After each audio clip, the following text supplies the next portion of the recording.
Olha, Sofia, tu és psicóloga cognitiva comportamental. Nós já vamos perceber, assim, em traços gerais, o que é que isso afinal significa. Mas psicóloga está cheia de trabalho hoje em dia. Em 2022, os psicólogos não têm mãos a medir. Estás rica. É verdade. É verdade, estou É rica, verdade. milionária. Sim. Não, é verdade que eu estou cheia de trabalho, sim. Uhum. Felizmente. Felizmente estou cheia de trabalho, sim. Pá, desde que houve a pandemia que isto tem sido non-stop, Não não é é? só uma percepção, não é só uma sensação vaga. De facto, Não, efetivamente, não. as pessoas procuram muito mais, estão mais preocupadas com a saúde mental, não é? Sim, sim, sem Mais do que dúvida. nunca, diria Mais eu. do que nunca. Depois da pandemia houve.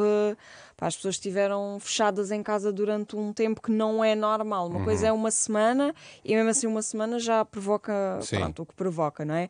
Então quando as pessoas descobriram que iam estar 2 semanas confinadas, foi a loucura. E depois não Uhum. foi 2 semanas, foi muito mais do que Sim. 2 semanas. Sim. E isso então acabou por estragar um bocado a rotina e destabilizar um bocado a vida de toda a gente. É, a pandemia de facto acelerou, sabemos isso, não é? Mas eu Sim. diria que era uma tendência que já vinha de trás, não? Ou seja, as pessoas, nos última década, eu diria, com as redes sociais, com uma série de questões que se levantaram, que têm muito a ver com a forma como olhamos para nós, como nos entendemos, as pessoas já se vinham a preocupar e aquela ideia de que os psicólogos e os psiquiatras e preocupar-nos com a saúde mental era uma coisa só para malucos, lá está, foi um bocadinho desaparecendo já antes da pandemia, eu tenho essa ideia.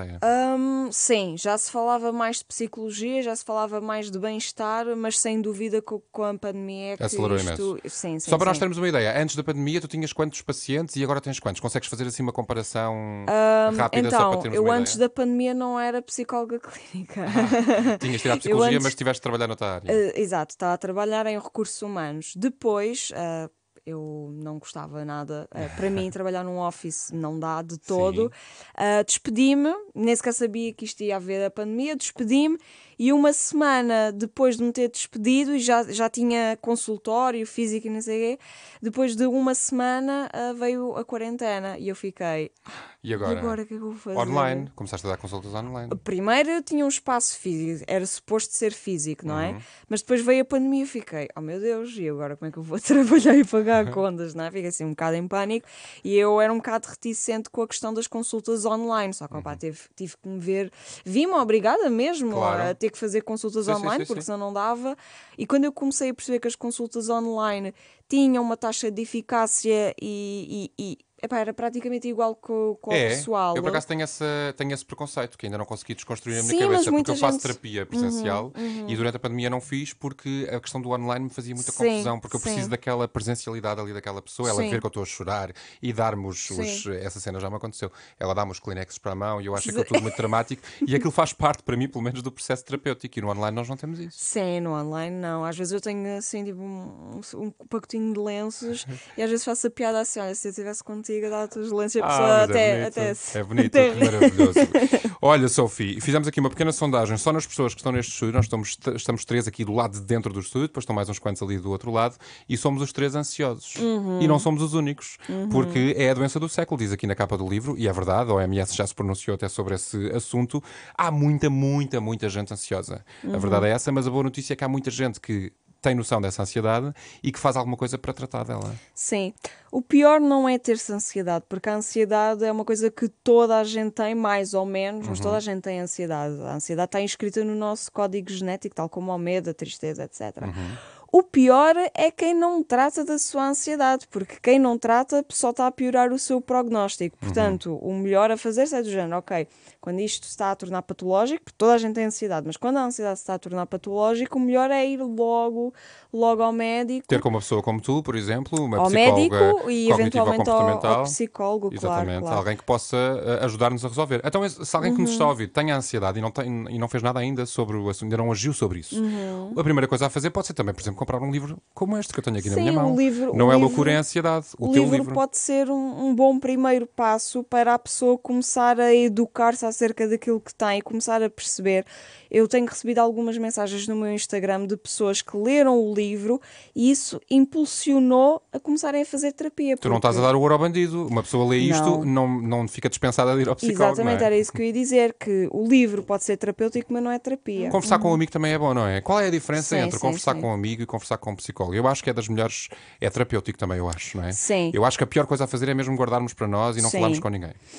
O que pode acontecer com o amigo é que o amigo, como pessoa humana que é, vai dar opiniões, e dentro das opiniões às vezes podem aparecer julgamentos, podem aparecer críticas, podem aparecer coisas que não são tão neutras, não são tão imparciais, não é? E que o psicólogo é uma pessoa neutra, que parte do zero com aquela pessoa, que não vem com preconceitos e estereótipos e juízos de valor, e que está obviamente formada para ter uma comunicação terapêutica com o cliente o tipo de comunicação que um psicólogo tem não tem nada a ver com um amigo. Eu, enquanto pessoa e enquanto psicóloga, sou duas pessoas diferentes, não é? Mas, Sophie, a ansiedade não escolhe a classe social, não escolhe o tipo de pessoa, afeta todas as pessoas de uma forma Não, igual. a E a verdade é que nós ansiedade- estamos a falar aqui para muitas pessoas que nos estão a ouvir e que sabem, porque nem sequer pensam, sabem, porque é esse o facto, que a saúde mental, os terapeutas ligados à saúde mental, são um luxo ainda, um bem de luxo, infelizmente, no nosso país e em grande parte do mundo. Como é que as pessoas que não têm dinheiro para ir a um psicólogo podem lidar com a situação de uma forma pacífica ou da melhor forma possível? Não sei. Podem tentar, por exemplo, recorrer a consultas de psicologia gratuitas ou com um preço reduzido que existem, por exemplo, nas faculdades. Quase todas as faculdades de psicologia têm consultas gratuitas que são dadas por estagiários, estagiários curriculares ou profissionais de acesso à ordem. Podem também, têm linhas de contacto de ajuda psicológica que eu também tenho no meu livro.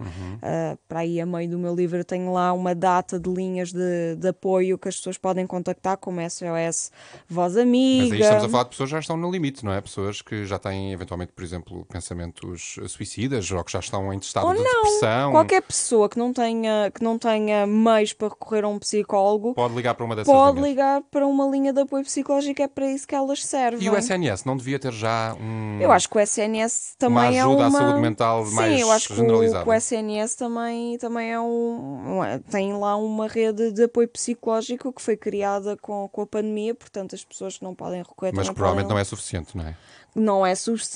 Nada substitui a terapia, não é? Uma horinha por semana ali a falar com uma pessoa que está totalmente imersa na nossa história de vida. Temos que aprender a saber aceitar a nossa ansiedade e o desconforto se queremos ter uma vida mais plena E perceber que a ansiedade não é loucura.